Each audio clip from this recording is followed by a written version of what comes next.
Eu quero fazer poupança, eu quero quitar as minhas dívidas, eu quero estruturar a minha vida financeira, eu quero mudar o meu contexto. Então essa é a minha atitude. Só que o meu comportamento não é coerente com a minha atitude. Eu tenho o novelo todo atado e aí a arte de pensar claramente vai fazendo com que eu vá desatando este novelo. Eu não tô aqui defendendo que ter dívidas é uma coisa boa, mas eu tô defendendo o fato de que você tem que ter clareza da situação em que você está para ir acabando com essa bagunça mental.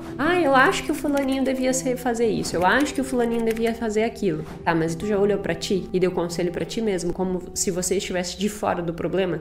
E entenda, pensar claramente é uma arte e é um treino.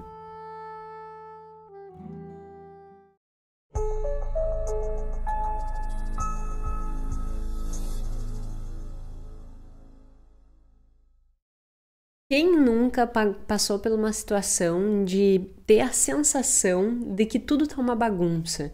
Sabe aquela sensação mental de confusão, de bagunça e com dinheiro ainda mais? Muitas pessoas passam por isso.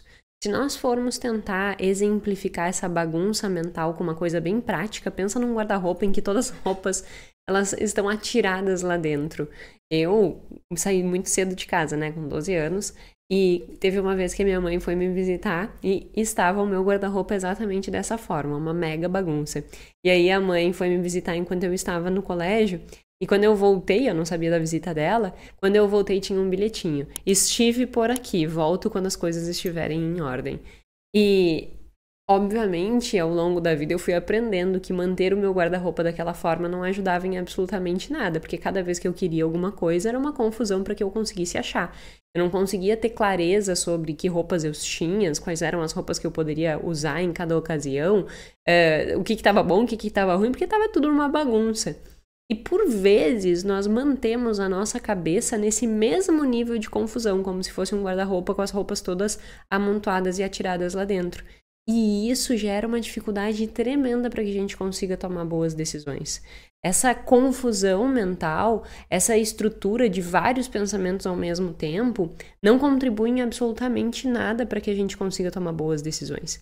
Então, é sobre isso que eu vou falar no nosso episódio número 106 do podcast Mais que Finanças, podcast em que a gente fala muito mais do que números, nós falamos de comportamento financeiro. Meu nome é Jéssica Câmpara, sou doutora em finanças comportamentais, toda terça-feira às 19 horas temos um episódio novo há 106 episódios. E você pode notar que estamos aqui com um cenário um pouquinho diferente, né? Eu estava gravando aulas para formação, e aí já estava tudo montado e eu disse assim, eu vou fazer um episódio diferente, numa estrutura diferente. Afinal de contas, fica um pouquinho mais como se estivéssemos sentados na sala conversando. Então depois vocês colocam aí nos comentários para ver e eu saber o que vocês acharam de, ao invés de eu estar sentada na mesa, eu estar sentada numa poltrona, assim como se nós estivéssemos batendo um papo. Enfim, sem mais delongas, vamos falar sobre esta questão da confusão mental, como que a gente pode, de certa forma, trazer mais clareza mental quando se trata de dinheiro e outros aspectos da nossa vida também, e quais são os benefícios que nós vamos ter a partir disso. Então esse é o cronograma do nosso episódio de hoje. Bom, primeira coisa, nós temos que entender que esse conceito de confusão mental acontece em boa parte de nós. Mas se nós formos para o extremo disso, dentro da psicologia, isso se chama de pensamentos acelerados. O que são os pensamentos acelerados? É quando existe uma chuva de muitos pensamentos ao mesmo tempo, e essa chuva de pensamentos ao mesmo tempo faz com que tu tenha aquela sensação de que, meu Deus, eu não consigo sair, eu não consigo nem tomar uma decisão, porque é tanta coisa passando na minha cabeça ao mesmo tempo, e eu não sei para que lado olho, eu não sei o que eu penso, eu não sei o que eu faço, porque é muita coisa acontecendo ao mesmo tempo. Do ponto de vista de transtorno, quem tem uma maior tendência a esses pensamentos acelerados são pessoas que têm TDAH e são pessoas que têm também algum nível de bipolaridade. Então, quando eu entro em estado de mania, que é um estado mais eufórico, há uma tendência de apresentar esses pensamentos acelerados. Só que mesmo que a característica pensamento acelerado seja uma conotação de pessoas que apresentam esses transtornos, seja ele bipolaridade ou TDAH, Pessoas que não têm nenhum transtorno, você, que talvez você tenha um transtorno ou não, independente de ter ou não, há, sim, evidências de que existem esses pensamentos acelerados em boa parte de nós. E que esses pensamentos acelerados são justamente essa chuva de pensamentos muito rápido, que qualquer coisa te chama atenção e tu fica prestando, isso é bem característico do TDAH, por exemplo, né, que qualquer barulhinho chama atenção. No último episódio mesmo, a gente teve um problema no áudio, não sei porquê, eu tava gravando com a mãe, né, e a gente imagina que o áudio da mãe começou a pegar o meu áudio também, né, nós estávamos com 2 microfones, não sei, deu microfonia, enfim, a qualidade do áudio ficou pior.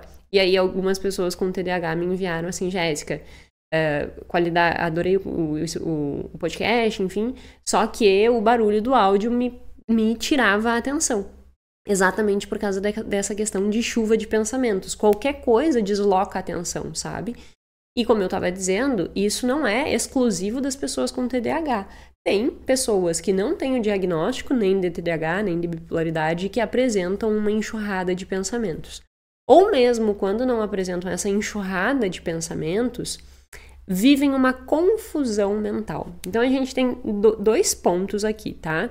Eu tenho aquelas pessoas que vão estar categorizadas com ou sem diagnóstico, mas vão estar categorizadas nesta construção de pensamentos acelerados, ou seja, qualquer coisa chama atenção, um pensamento puxa outro pensamento que puxa outro pensamento, parece que há várias pessoas conversando ao mesmo tempo na cabeça dessa pessoa, então esses pensamentos automáticos eles se constituem desta forma. E por outro lado, há outras pessoas que não vão ter essa enxurrada tão grande de pensamentos, mas que elas vão ter confusão mental. O que é a confusão mental? É quando eu não consigo estabelecer ordem de pensamento, sabe?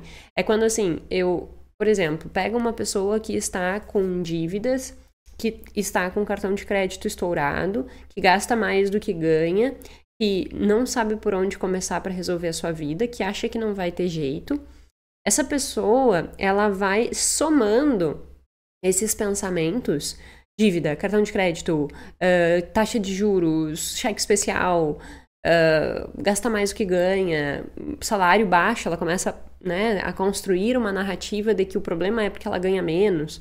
Ou enfim, ela vai construindo todas essas narrativas e vai gerando uma mega confusão mental na cabeça dessa pessoa, em que ela não consegue organizar esses pensamentos de modo a primeiro isso, depois aquilo outro, tipo, construindo uma narrativa que faça com que ela tenha clareza desses pensamentos e a partir dessa clareza ela consiga empregar um comportamento que vá realmente resolver a vida dela.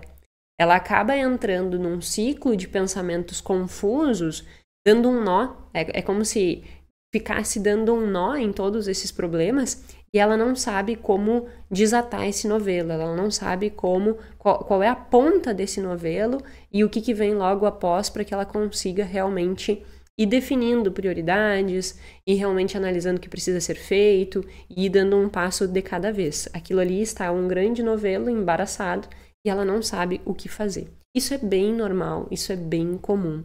Eu tenho várias mentoradas que já sinalizaram essa confusão mental e muitos outros também sinalizando a questão dos pensamentos acelerados. Então isso é normal, sabe? Isso gera essa confusão mental. Qual é o nosso objetivo? O nosso objetivo é trazer clareza mental. Porque se você não tiver clareza nos teus pensamentos, tem um livro inclusive que se chama A Arte de Pensar Claramente. Ele discute 100 vieses. O objetivo aqui não é discutir ele, mas eu acho ele muito interessante justamente por isso. Eu tenho o novelo todo atado, e aí a arte de pensar claramente vai fazendo com que eu vá desatando este novelo. Vai fazendo com que eu vá puxando o ponto do novelo, a ponta, e aí eu vá desenliando. Isso é pensar claramente. É quando eu consigo pensar de forma lógica. É quando eu consigo pensar de forma processual. Então, o nosso objetivo nesse podcast é entender estas amarras, entender esses aspectos, né? E ir fazendo esse desatar desses nós. Nesse processo, para começar, né, essa questão, eu quero discutir um artigo muito interessante, que foi um artigo que fez entrevistas estruturadas. Esse não é um artigo que a gente possa olhar e dizer assim, nossa, que robustez gigantesca dos dados, que o número de pessoas que participaram era pequeno, só que ele nos dá informações muito interessantes do ponto de vista dessas confusões mentais. Ele discute exatamente isso, essas confusões mentais e o que essas confusões mentais elas vão constituindo dentro do nosso organismo, dentro do nosso processo de tomada de decisão, fazendo com que, ao invés de tomarem, né, decisões resolutivas que vão desatando esse novelo, na realidade, essas confusões mentais elas vão atando ainda mais esse novelo, fazendo com que um problema que era pequeno vá cada vez se aumentando mais. É como se esse novelo fosse cada vez mais enrolando, né, lã ali, fazendo com que ele se torne maior e mais bagunçado. Então, esse artigo, ele parte, né, do entendimento de que há uma lacuna entre a atitude das pessoas e o comportamento. Muitas vezes, as pessoas elas possuem uma atitude positiva. Em que sentido? Eu quero fazer poupança, eu quero quitar as minhas dívidas, eu quero estruturar a minha vida financeira, eu quero mudar o meu contexto. Então, essa é a minha atitude. Só que o meu comportamento não é coerente com a minha atitude. Com a mesma força que eu quero, eu não quero. Por quê? Porque na hora de agir, de me comportar, eu ajo contra aquela minha atitude. Então, eu sei que eu preciso economizar, mas aí eu vou lá e eu gasto mais do que eu ganho. Eu sei que eu preciso pagar as minhas dívidas, mas aí eu vou lá e faço mais uma viagem. Eu sei que eu preciso sair do cheque especial, mas eu vou lá e passo mais uma vez o cartão de crédito. Então, há essa lacuna entre a atitude e o comportamento. E havendo esta lacuna entre atitude e comportamento, faz com que vai gerando toda essa confusão mental, né? E vai gerando essa amplificação desse problema. E aí, como que funciona a pesquisa? O que eles fizeram na pesquisa? Eles pegaram 40 pessoas e colocaram essas 40 pessoas a participar de um grupo de educação financeira. Eles fizeram entrevistas estruturadas com essas pessoas no início do programa e no final do programa, depois de várias semanas, né? As pessoas estavam envolvidas no programa. O objetivo do artigo não era declarar, muito menos avaliar a eficácia do programa, mas era analisar como essas confusões mentais e esse envolvimento emocional no processo de tomada de decisão financeira pode prejudicar que as escolhas elas sejam feitas dessa forma mais processual, dessa forma mais analítica, dessa forma mais lógica, evitando essas confusões. Então, ela fazia entrevistas estruturadas e, a partir dessas entrevistas estruturadas, ela conseguiu criar, né, conseguiu identificar 3 categorias de análise muito interessantes. Essas categorias, o que eles fazem para descrever essas categorias? Eles falam o nome da categoria, subdividem a categoria em subcategorias e eles trazem as falas das pessoas em relação àquelas categorias. Então isso é muito interessante porque nos permite entender como que é o funcionamento real da cabeça da pessoa. Né? Não é simplesmente, por isso que eu disse que não é um estudo que tem uma robustez gigantesca, é um estudo qualitativo, com entrevista de profundidade. Então, não tirando o mérito de pesquisas qualitativas, mas a gente não pode generalizar pesquisas qualitativas. Elas são desenvolvidas com o objetivo de ter profundidade no conteúdo e não generalização. E para isso nos ajuda muito esse estudo. E aí, nesse nível de profundidade, olha que interessante. A primeira construção que ele traz, deixa eu até pegar aqui para eu não esquecer de nenhuma, e aí nós irmos conversando, porque elas estão nos meus papéis aqui, mas se eu pego os meus papéis, fica tudo uma bagunça, né? Aparecendo aqui. Como a gente está falando de clareza e organização, não posso fazer com que nada apareça bagunçado. Então eu vou abrir aqui no computador. 1 minuto. Pronto. Já está na tela. O que é, né, essas construções dessas 3 categorias e as subcategorias? É justamente para sintetizar as confusões mentais que as pessoas fazem em relação ao dinheiro. Então, eu quero que, a partir do momento que eu vá falando, você tente ir analisando como que você se identifica com essas confusões.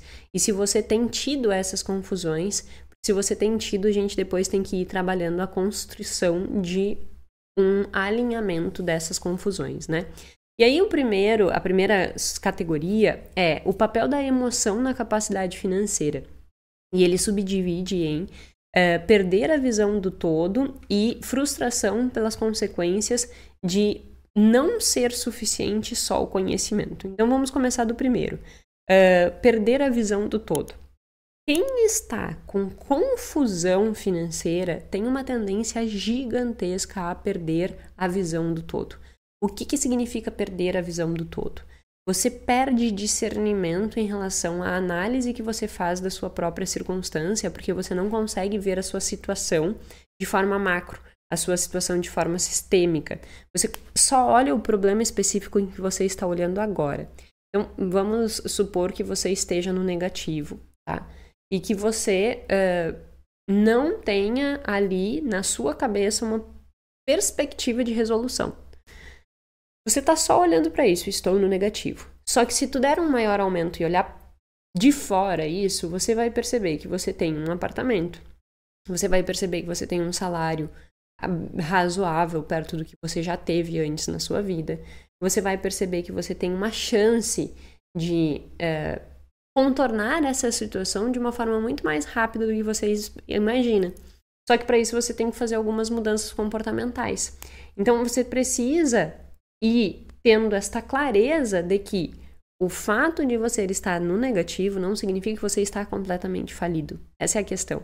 Teve uma vez que eu tive uma cliente em que ela estava desesperadíssima porque ela possuía dívidas consignadas. Ela tinha 2 ou 3 empréstimos consignados. E eu não estou aqui defendendo que ter dívidas é uma coisa boa, mas eu estou defendendo o fato de que você tem que ter clareza da situação em que você está para ir acabando com essa bagunça mental. No caso dela, ela estava desesperada e aquele desespero estava fazendo com que ela não dormisse bem. E aí o fato de não dormir bem já dificulta ainda mais o processo de tomada de decisão. Ela estava ansiosa, ela estava, sabe, assim, numa condição emocional muito afetada pro tamanho do problema. Por quê? Porque depois eu fiz o cálculo e mostrei para ela. O problema que ela tinha representava 7% do patrimônio que ela tinha como um todo. Então ela tinha um patrimônio, digamos, de 100 mil reais, só para ficar fácil o cálculo, né? E ela tinha uma dívida de 7. Eu tenho um patrimônio de 100 mil e uma dívida de 7. Isso não vai fazer com que você venha a falir, entendeu? Então você precisa ter esse senso de realidade. E muitas vezes o seu desespero e a sua confusão mental com essa estrutura e com essa falta de capacidade de visão do todo vai fazer com que você amplifique o problema que realmente é. Muitas vezes você passou por dificuldades na sua infância e a sensação que você está tendo com o problema que você tem hoje não é necessariamente da condição que você tem hoje, mas é aquela sensação lá do passado está reverberando hoje e faz com que amplifique o problema. Então, não é a circunstância do hoje, mas é essa construção, essa experiência de vida que fez com que você desenvolvesse um maior medo em situações como essa. Portanto, essa dificuldade, né, de perceber o todo precisa ser observada.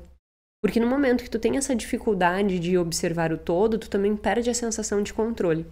É como se você estivesse vivendo numa roda, né, meu Deus, eu acordo, eu pago conta, eu não sei o quê, e aí tu não consegue ver o todo, e aí você se apavora, porque você tem a sensação de que você não tem controle de absolutamente, quando na verdade, não que a gente tenha controle de muita coisa, mas você consegue, baixando o nível de ansiedade, colocando as coisas em ordem, olhando o todo, você consegue perceber maiores saídas do que só olhando para o problema.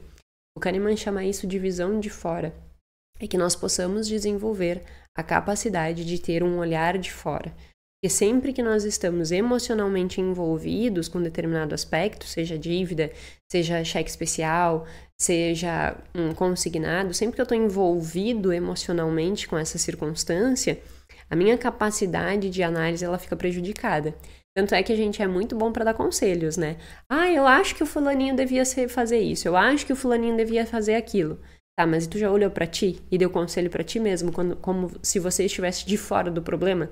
Tenta fazer isso. Sai do problema, olha de fora e pensa, se eu não fosse eu, que conselho eu daria nesta condição? E analise o que você vai dizer para você mesmo. Porque você vai perceber que você vai começar a olhar o problema de uma outra forma. E isso vai fazendo com que esse novelo seja desatado. Então, desenvolver esta visão mais ampla, olhar de fora e entender que daqui a pouco o problema que você está fazendo é menor do que realmente psicologicamente você está avaliando, isso vai fazer com que tu tome melhores decisões. Como tem uma outra frase que o Kahneman diz, que é a seguinte, né? Nada é tão importante quanto quando estamos pensando sobre aquilo. Quando você detém a atenção para um determinado aspecto, ou com cheque especial, e a tua atenção está só voltada para aquilo ali, a importância daquilo ali aumenta. E nada é tão importante quanto quando você está pensando naquilo. Você está pensando e tem a tua atenção constantemente voltada para isso, a importância daquilo vai aumentar. Então você tem que, peraí, vamos olhar o todo, porque daí eu deixo de ser míope nessa análise, né? E eu consigo construir uma visão mais racional. Então esse é o primeiro aspecto que eles discutem, e é interessante que eles colocam frases das pessoas, né? Em uma primeira frase diz assim: eu costumo ter algumas farras, loucuras financeiras. Então, às vezes, passo meses e meses sem gastar, sendo bem boazinha e economizando. E quando tenho uma certa quantidade, pego e dou de louca. Dou presentes e gasto com algo bem legal e caro. Então é isso que ele diz, né, nessa construção de perder a visão do todo. A pessoa passou meses e meses guardando, e aí dali a pouco deu a louca e ela saiu gastando tudo. Perdeu a visão do todo, ficou só focada no presente, esqueceu que ela tinha tido um mega esforço no passado e meteu os pés pelas mãos. Então porque ele vai mostrando, né, as frases das pessoas que foram entrevistadas. O segundo, ainda dentro dessa questão da categoria de emoções em relação às finanças, o segundo é a frustração por conhecimento não ser suficiente. Isso é uma confusão, né, e uma frustração que é completamente compreensível, dado a negligência que se tem com o entendimento dos aspectos emocionais no processo de tomada de decisão. E isso eu recebo. Essa frustração eu percebo todos os dias aqui nos comentários do meu YouTube. Por quê? O que acontece? Não é normal, não é natural discutir-se finanças comportamentais. É uma coisa que ainda é negligenciada pela grande maioria. Se nós formos fazer aí uma análise de pessoas que trabalham na internet, por exemplo, vai ver que pega 100 pessoas que trabalham com finanças, 95 vão trabalhar com finanças tradicionais. Se 5 trabalharem com finanças comportamentais, já é muita coisa. Eu acho que nem chega a 5. Então, o que acontece? A grande massa ainda fala estritamente de finanças tradicionais. Só que não é o suficiente tu saber quanto que é a taxa de juro, tu saber o que significa inflação, tu saber quanto que significa o valor do dinheiro no tempo. Isso não é o suficiente para que você realmente tome boas decisões e tenha um comportamento adequado na direção dos teus objetivos. Então é muito frustrante e gera uma confusão mental muito grande para as pessoas que olham e dizem assim: eu sei o que eu devia fazer, eu não consigo.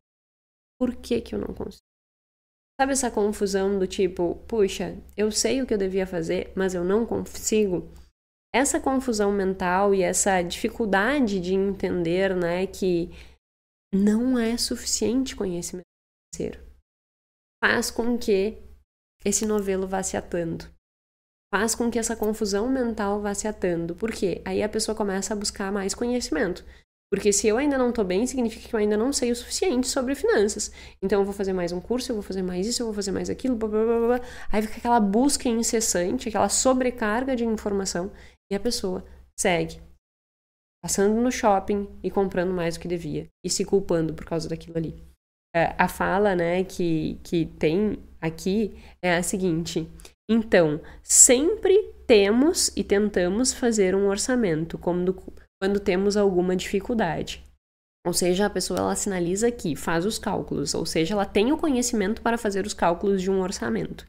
Listamos todas as contas, só que esquecemos disso em poucas semanas e continuamos vivendo como antes. Percebe? O que está sinalizando aqui? A pessoa sabe fazer o orçamento. Você, muitas vezes, sabe fazer o teu orçamento. Eu já escutei várias pessoas me dizer assim, Jéssica, mas eu anoto tudo que eu gasto. Pouco importa.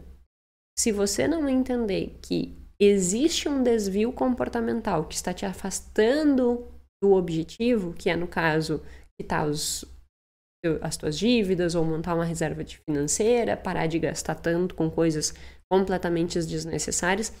Se você não perceber isso, você vai seguir fazendo orçamento, você vai seguir fazendo fluxo de caixa e a confusão mental vai ser mantida. E vai gerar frustração, porque tu vai pensar, mas eu tô fazendo tudo que eu devia fazer, eu tô fazendo tudo que as pessoas sugerem, e mesmo assim não dá certo. Então a gente tem que ter muito cuidado com isso, porque vai gerar uma confusão mental e uma sobrecarga de informação você simplesmente querer buscar conhecimento financeiro, como essa pessoa sinaliza aqui. Então, esses são os dois primeiros que ele fala em respeito dessas confusões mentais, né? E relacionado à emoção e finanças. A primeira é a questão de negligenciar a visão do todo, e a segunda é essa frustração por perceber que conhecimento não é suficiente. Se você conseguir, na primeira, fazer esse deslocamento, olhar de fora, e na segunda, você buscar se entender, você buscar autoconhecimento, você entender por que eu me comporto da forma que eu me comporto, que função o consumo tem tido na minha vida que faz com que eu gaste mais do que eu gasto. Se você começar a trabalhar essas questões, você melhora as suas decisões. Só que não é o suficiente olhar só para o conhecimento técnico, senão você vai estar atando o seu novelo, certo? Então esses são os primeiros grupos. O primeiro grupo, né? A segunda categoria, que para mim é uma das mais relevantes quando se fala de confusão mental, é justamente o foco no presente.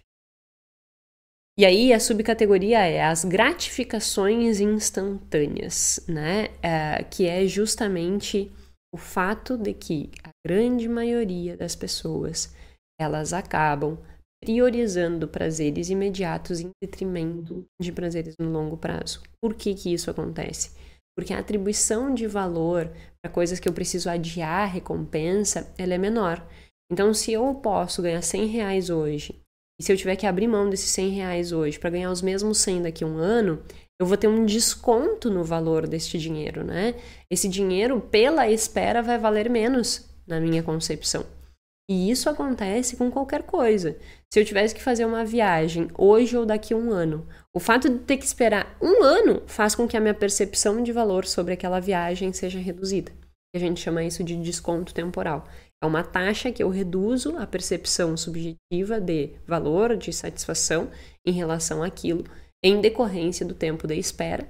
E isso foi selecionado ao longo da nossa humanidade, da nossa evolução, porque nós tínhamos uma insegurança muito grande sobre o futuro. O que vai ser? Será que vou conseguir comida? Será que eu não vou conseguir? Enfim, né? Essa questão de eu estar num ambiente inseguro.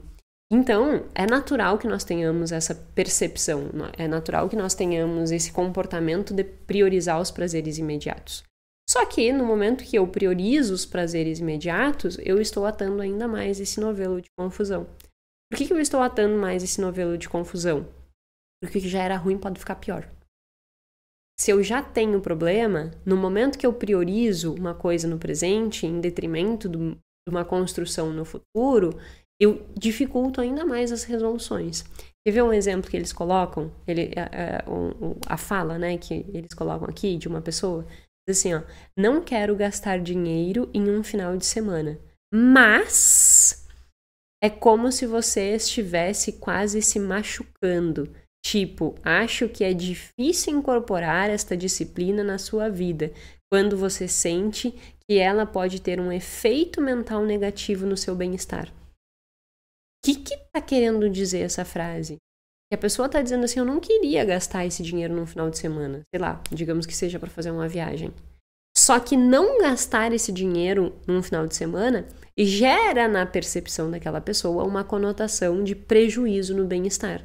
É como se ela tivesse, ela coloca, é como se você estivesse quase se machucando. Porque é como se você não estivesse te dando o direito de desfrutar daquilo ali. Então você vai ali e desfruta. Só que por que é tão preocupante isso? Porque na medida que você tenta viver no presente uma vida que você ainda não tem condições de pagar, você está justamente fazendo isso buscando ampliar esse bem-estar, buscando ampliar essa dor de adiar a recompensa. Só que no momento que você faz isso, né, no momento que você evita a dor de adiar a recompensa, achando que isso vai te trazer maior felicidade, maior bem-estar, na verdade, no longo prazo, é exatamente este comportamento que está fazendo com que a sua avaliação de satisfação de vida como um todo fique prejudicada. Então, no longo prazo, você, tendo este comportamento, vai cada vez mais avaliar a sua vida como uma vida ruim. Porque você cada vez mais vai atar este novelo. Você cada vez mais vai dar esse nó. E você não vai conseguir ter clareza nas suas decisões. Porque você está se afastando do que é realmente uma vida de qualidade em troca de usufruir um prazer no momento. E isso vai aumentando o nível da tua confusão mental e também aqueles, como no início eu falei de pensamento acelerado, vai aumentando os pensamentos acelerados, porque pensa só, uma pessoa que está nesse dilema, essa pessoa pensa assim, 1000 pensamentos ao mesmo tempo, mas se eu abrir mão da viagem, eu estou me machucando, porque eu não estou me dando qualidade de vida, porque eu não estou aproveitando, porque eu não sei o quê. Mas e se eu adiar essa recompensa, pode ser que no futuro isso seja valoroso para que eu construa satisfação. Ah, mas satisfação lá no futuro, o que vale é viver no hoje. E aí assim, ó, a cabeça vira uma confusão, um misto de muitos pensamentos surgindo ao mesmo tempo, e aí você não consegue ter clareza na sua escolha. Você escolhe aquilo que a sua emoção ela está direcionando. E na maior parte das vezes, a sua emoção vai sempre buscar o prazer hoje. Quer que você sofra. Ela não quer que você adie recompensas. Ela quer que você vive bem hoje.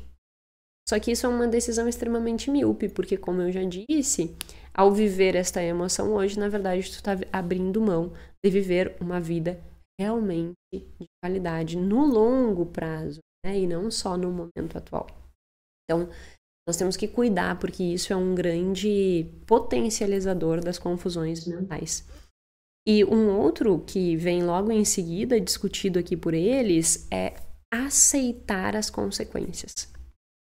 As pessoas que têm um foco no presente acabam criando uma aceitação das consequências negativas. Olha essa frase de uma pessoa que escreveu aqui, né, na pesquisa. Eu nunca vou dizer eu não posso. Sei lá o que for, eu não posso pagar o Natal este ano. Eu tenho que economizar. Ou seja, lá o que for, eu não vou baixar meus padrões. O que ela tá querendo dizer aqui, né? Que ela nunca vai dizer não, seja lá pro que for. Aí ela dá esse exemplo. Eu não posso pagar o Natal este ano. Eu tenho que economizar.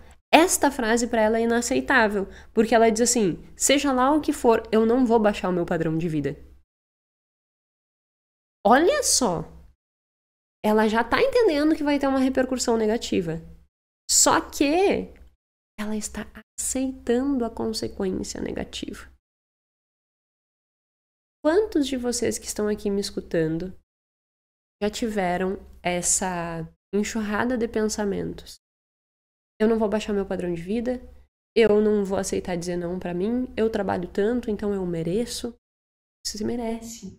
Mas o que você verdadeiramente merece é uma vida segura e feliz e livre de verdade. Não uma vida presa nos boletos que tu tem pra pagar. Você merece, mas você merece viver bem de verdade. Não refém desses boletos todos. Só que quando você assume nesse emaranhado, nesta confusão, que tudo bem ter estas consequências negativas, o que você vai estar fazendo é aumentando o novelo, aumentando esses nós. E aumentando esses nós, isso vai gerando cada vez mais prejuízos para suas decisões. E ao gerar cada vez mais prejuízos para suas decisões, isso vai se tomando uma proporção que você olha e você pensa assim, não tem mais como desatar esse novelo. Não tem mais como desatar esse novelo. E aí você aceita que a vida normal é a vida do caos. Quando você aceita que a vida normal é a vida do caos, sua capacidade resolutiva vai por água abaixo. Portanto, reflita aí. Será que você não está aceitando que a vida é um caos? E aí eu te digo, qualquer pessoa consegue sair independente do lugar que ela estiver. Para isso, ela vai precisar, sim, passar pela dor do processo de mudança, sim, vai ter que ser resiliente, sim, vai ter que abrir mão de muita coisa. Porque o sucesso, ele não vem, e o sucesso que eu digo independente de que seja, por exemplo, resolver a minha confusão financeira pode ser um grande sucesso.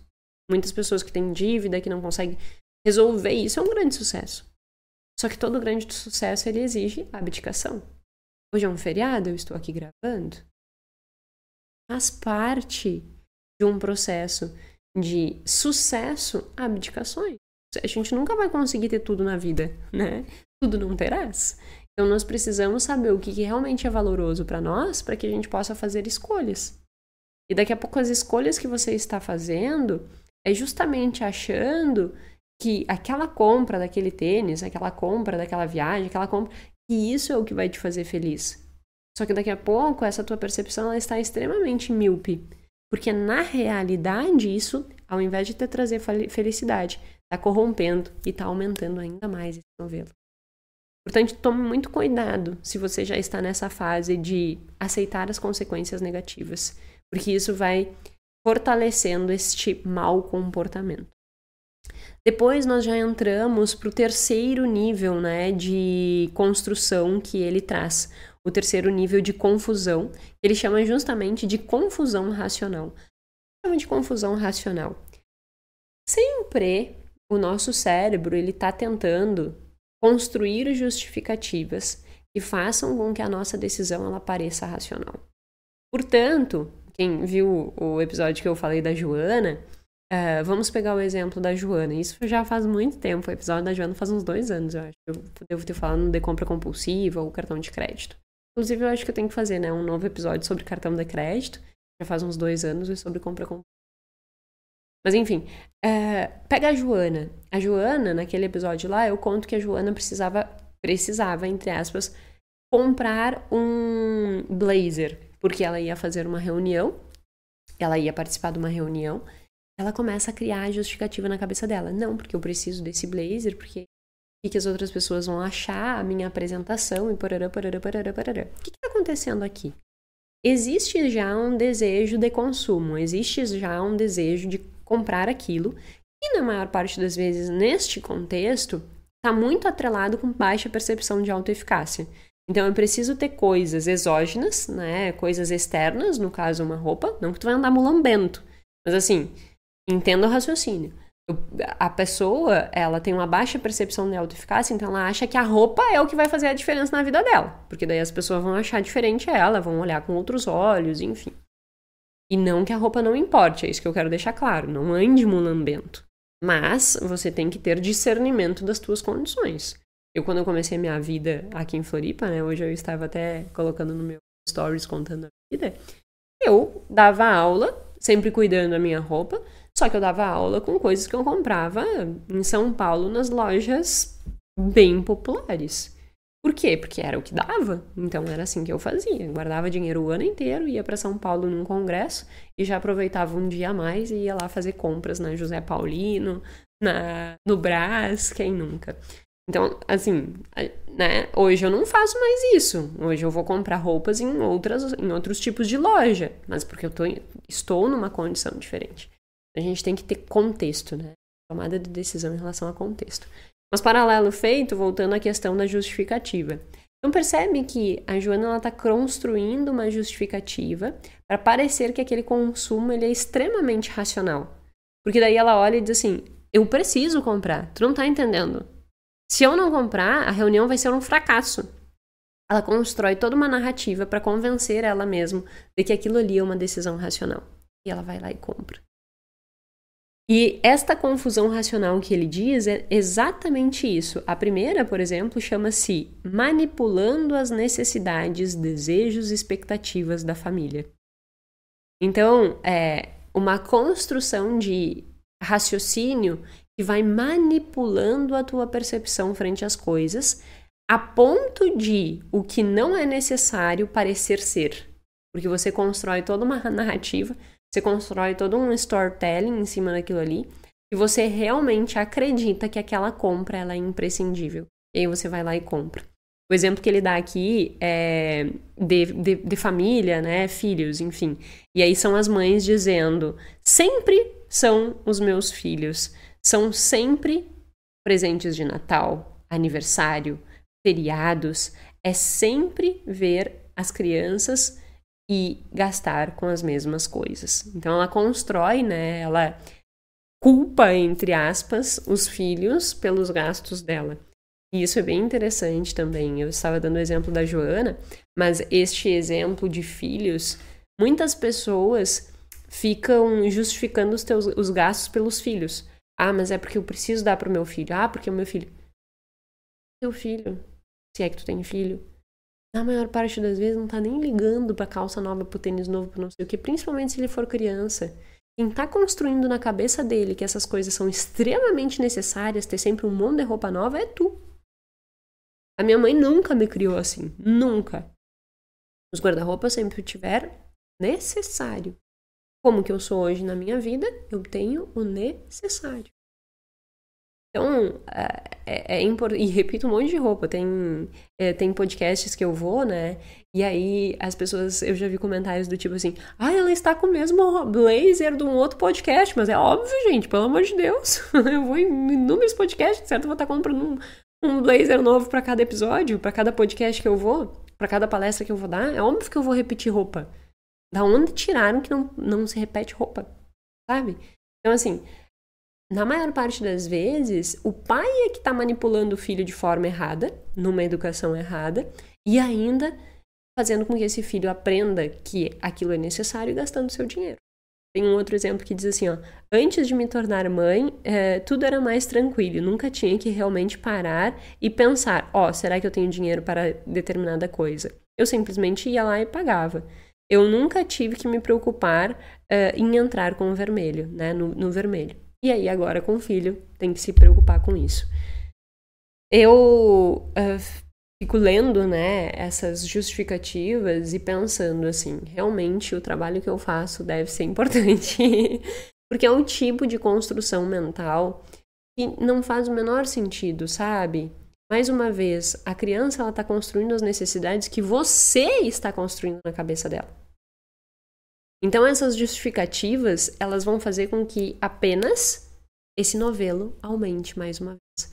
Apenas que a confusão financeira e mental amplifique. Porque você fica nessa dissonância. Eu tenho que dar pro meu filho. Mas eu tô endividada. Mas a culpa é do meu filho. Mas não sei... E aí fica uma confusão mental. E aí fica uma confusão... Eu bati. Deve ter aparecido aí. Voltando. E aí vai ficar essa confusão mental e a partir dessa confusão mental também amplificando a sua confusão financeira. Então, cuidado com essa questão de manipular as tuas percepções de desejo. O segundo, ainda dentro dessa questão, desse tópico, né, de confusão racional, é aprendendo de maneira difícil. O que é esse aprendendo de maneira difícil? É a construção que as pessoas fazem de que a condição desafiadora, seja ela de dívida, de cartão de crédito, ou sei lá eu o quê, que isso é o normal e que elas aprendem a viver com aquela condição. Então, eu crio uma confusão racional de que o normal é viver naquela dificuldade. Olha a fala da pessoa. Eu costumava ser tão tensa. Não posso entrar no vermelho, mas é para isso que ele está lá. Dinheiro é dinheiro. A vida não depende de dinheiro.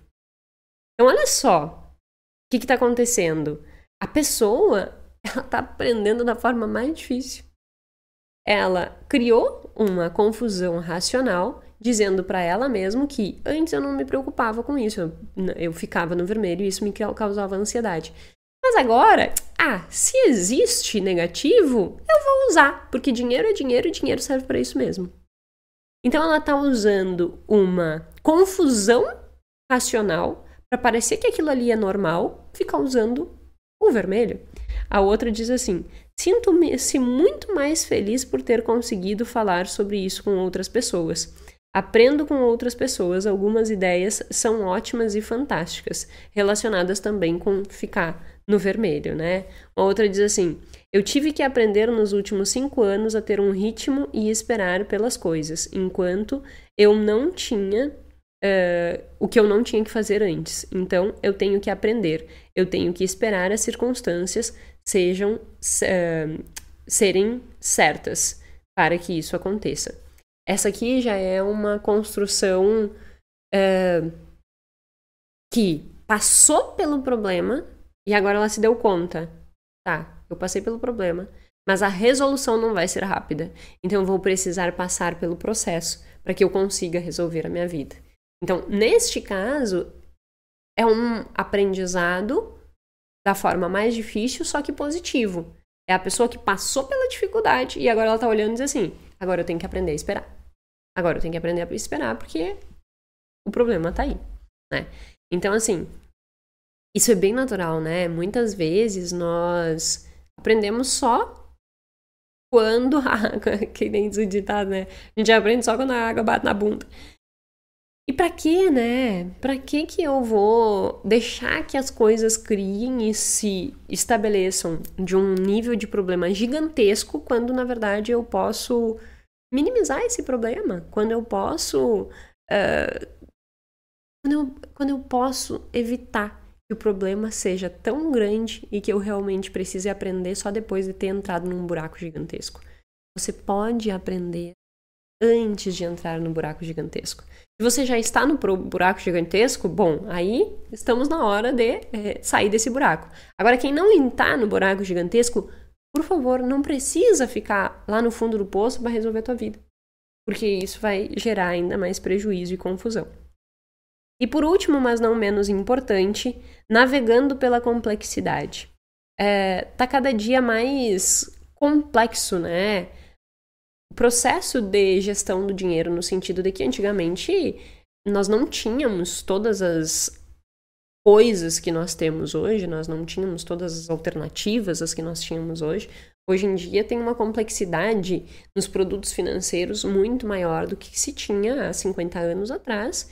E o máximo que eu tinha era poupança e conta e as pessoas, né, guardavam dinheiro embaixo do colchão. Então, assim, o nível de complexidade ele tá aumentando muito. E esse nível de complexidade muitas vezes faz com que aumente esta confusão. Porque tu vê muitas possibilidades, tu vê muitas alternativas e tu não sabe o que é melhor para ti. Portanto, assim, olhar passo a passo, né? E olhar essa construção de, peraí, mas vamos olhar isso, vamos olhar aqui, vamos olhar aquilo outro, para depois eu conseguir tomar uma decisão, né? Buscar alternativas reais e não querer pular etapas. Por que eu digo isso? Às vezes as pessoas me perguntam assim: Jéssica, quero começar a investir. Eu olho pra pessoa e digo assim: já tem reserva de emergência? Já pagou todas as tuas dívidas? Como é que tá essa situação? Não, eu tenho um monte de dívida e não tenho reserva. Tá na hora de tu sair investindo em ações. Não tá na hora de tu sair investindo em exterior. Um passo de cada vez. Um passo de cada vez. Se nem resolver o problema A, tu já tá querendo estar no D. Mas respira, não pira. Então, essa é a última confusão que eles trazem, né, nesse artigo. E eu achei interessante trazer esse artigo como um exemplo, justamente porque ele traz essas narrativas das pessoas, a vida real acontecendo, as justificativas e as desculpas que as pessoas efetivamente utilizam para a construção dessa bagunça mental. E ele fala exatamente sobre isso, confusão mental, confusão emocional que vai levar a piores decisões financeiras. Então, o que tu tem que entender é que essa confusão mental, seja ela de pensamentos acelerados ou confusão, vai fazer com que você tenha uma maior dificuldade de ter clareza sobre as situações. E aí essa arte de pensar claramente vai ficar prejudicada, porque teu novelo vai ficar todo atado. Então, assim, aqui, com esse entendimento desses 3 pilares, já fica muito claro e você já consegue identificar qual é a confusão que tu tá fazendo.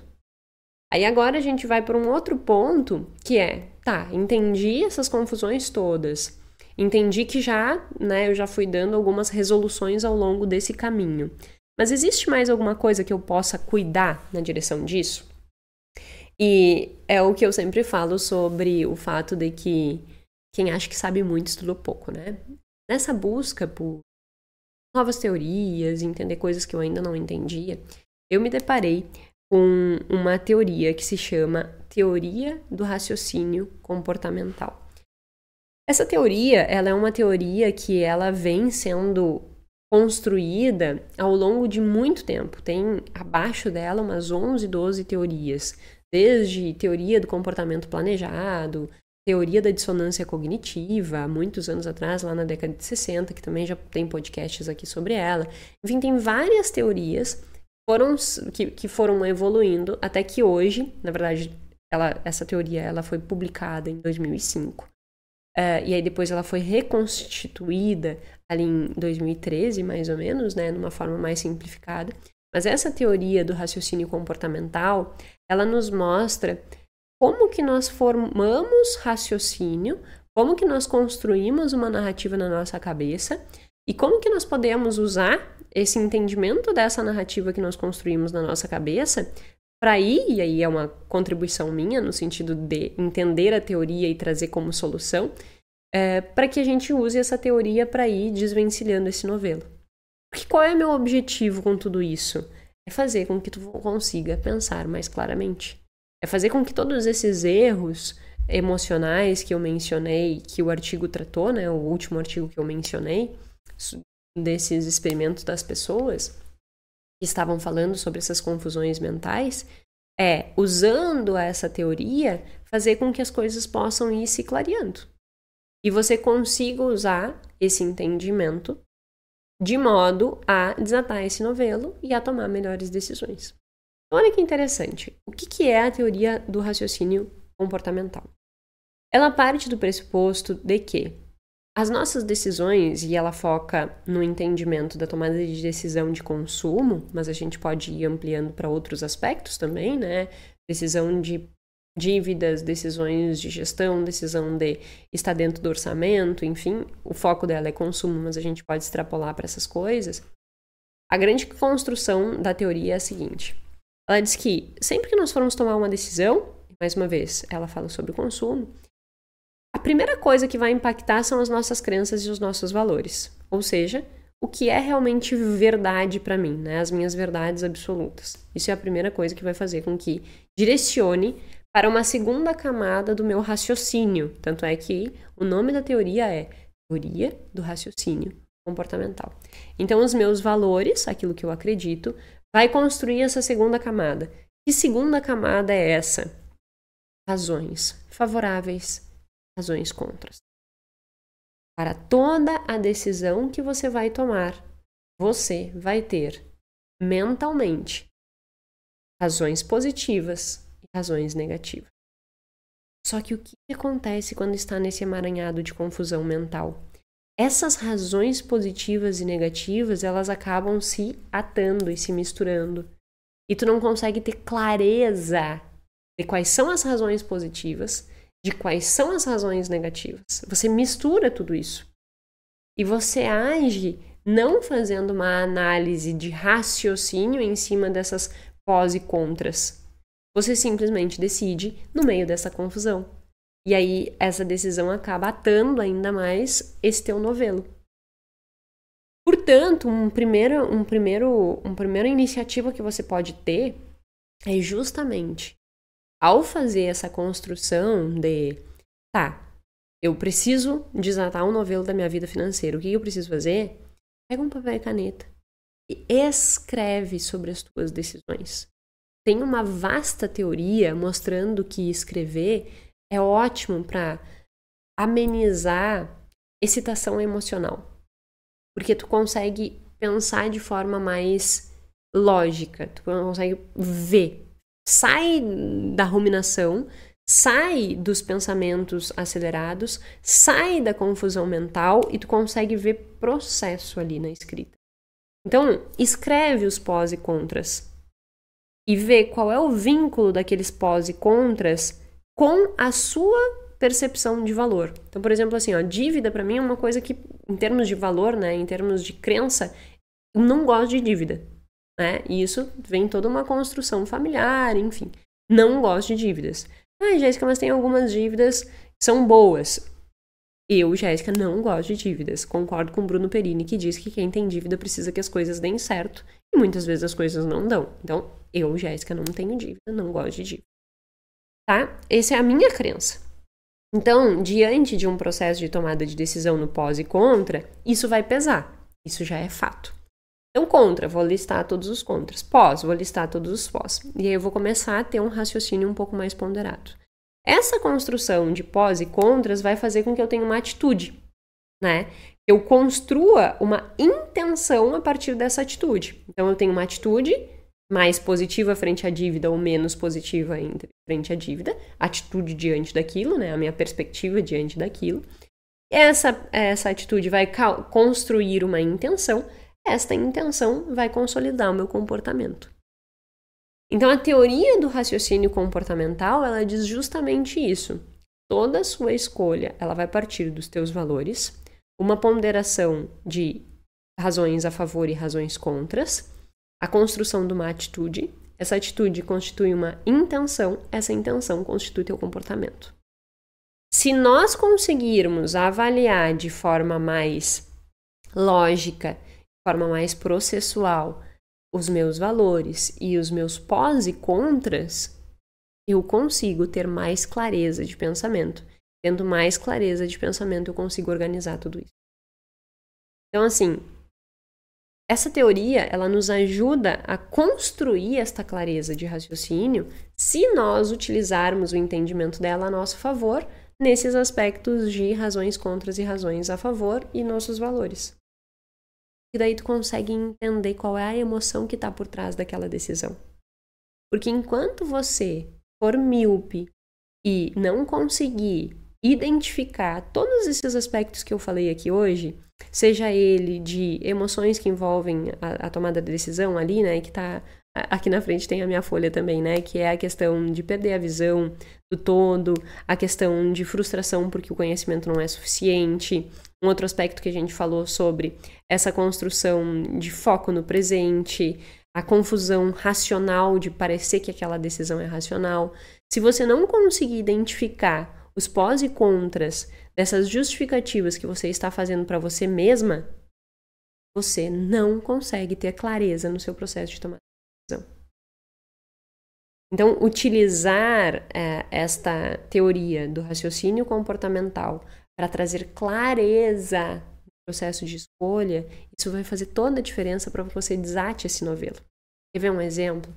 Digamos que você está num caos financeiro, tem dívida, está gastando mais do que ganha, está com um cheque especial, está usando muito cartão de crédito, não tem reserva e não sabe como sair dessa situação, tá? Na sua cabeça, na sua confusão mental, tá tudo isso pairando ali. E aí você tá naquele fluxo de pensamento acelerado que você não sabe o que fazer. Qual é o teu primeiro passo para que você comece a desatar esse novelo? Bom, eu vou ponderar cada decisão, razão contra, razão a favor, e vou escrever. Ok. Aí eu vou começar a criar uma lógica de ação. Qual é o primeiro passo que eu saia deste problema? É pagar a conta, é fazer... Não. O primeiro passo para que você consiga mudar este teu comportamento lá no final é justamente ficar dentro do orçamento. O teu primeiro objetivo, se você hoje está gastando mais do que você ganha, tem dívida, cheque especial, cartão de crédito, tudo isso, não tem que te preocupar num primeiro momento com as dívidas, com pagar as dívidas. O teu primeiro esforço precisa ser ficar dentro do orçamento. Você não está conseguindo. Esse é o teu primeiro esforço. Ficar dentro do orçamento e pagar em dia as parcelas das dívidas. Mas já é isso que eu vou seguir pagando juros? Sim! Mas se você se preocupar com o juro da parcela que você está pagando e seguir gastando mais do que tu ganha, não adianta de nada. Então, é esta clareza que você precisa construir. É este pensamento lógico que você precisa construir. E aí você pode se apropriar desta teoria do raciocínio comportamental para entender que a cada decisão que você for tomar, você tem que pensar, pondera valores, razões a favor e razão contra. Tá? Eu quero, sei lá, fazer luzes nos meus cabelos e ela custa R$600. Razões favoráveis. Eu gosto das luzes, elas vão tapar meus cabelos brancos, eu me gosto, acho feliz, acho bonito e tal. Razões contras. Eu vou voltar para o negativo, eu vou ter que passar no cartão de crédito, eu vou ter que parcelar, eu vou ter que isso, eu vou ter que aquilo. Bom, então, vamos ordenar as informações. Se eu fizer isso, que são os fatores contras que eu estou indicando, se eu fizer isso, eu gero um prejuízo para a cadeia inteira. Porque daí o meu pensamento de no longo prazo conseguir quitar minha dívida já acabou. Portanto, isso vai fortalecendo a tua motivação para não ficar gastando com coisas que na tua cabeça antes era necessário. Lembra que foi o penúltimo aspecto que eu falei dos assuntos do artigo, né? Que era justamente aprendendo de maneira mais difícil, né? Não, era o antepenúltimo ainda, né? Era o primeiro da última coisa, a confusão das ordens. Independente da ordem, era manipular as necessidades, desejos e expectativas da família. Você fica manipulando. Só que se você entrar nesse raciocínio, você vai agora contornar esta manipulação que você fazia com você mesmo. Entendendo esses pós e contras, entendendo qual é o teu objetivo, que é ficar dentro do orçamento. E aí, a partir disso, tendo mais motivação para desatar esse novelo. Esta é a lógica. E entenda, pensar claramente é uma arte e é um treino. Essa construção de tu limpar o teu pensamento, de tu desacelerar o teu pensamento e você ir desatando esse novelo para que não haja tanta confusão mental, isso é um treino. E utilizar a escrita a favor desse treinamento é muito positivo, porque vai te dando essa conforto cognitivo, essa paz de espírito. Certo? Então, comigo, ó. Respira e não pira. Pensar claramente é arte. E para que eu desenvolva esta arte, eu tenho que ter treino. Portanto, treine esta construção desse pensamento lógico, desse pensamento processual, de etapas, o que eu preciso fazer primeiro, para depois. Se você não fizer isso, você vai estar sempre com 1000 pensamentos ao mesmo tempo. Pensamento acelerado, confuso, e você não vai conseguir sair do lugar. Para que você saia do lugar, para que você consiga realmente resolver a tua vida financeira ou outro aspecto da vida que você queira resolver, você vai precisar aprender a pensar claramente. Meu objetivo aqui nesse episódio era mostrar um pouco destas confusões mentais e trazer essas estratégias para que você consiga pensar mais claramente. Espero de coração que tenha te ajudado. E o meu muito obrigada. Aproveitando, compartilhe, né, com outras pessoas. Se esse conteúdo te ajuda, vamos fazer com que cada vez alcance mais pessoas. E eu estou deixando aqui na descrição também uma lista de espera para formação em finanças comportamentais que vai se iniciar em janeiro de 2025. E de verdade, eu sou extremamente crítica e chata, né? A formação, ela está ficando excepcional. Eu peguei embasamento de todas as maiores universidades do mundo, desde Harvard, nem lembro o nome da outra, Columbia, enfim, peguei vários insights de várias instituições do mundo e construí um negócio que eu nunca vi ainda aqui no Brasil e num nível de profundidade também interessantíssimo. Então, te convido a se inscrever aí na descrição, porque vai ser um prazer ter você na turma. Em janeiro temos a nova turma, né? A nova formação em finanças comportamentais. Meu muito obrigada e até a semana que vem.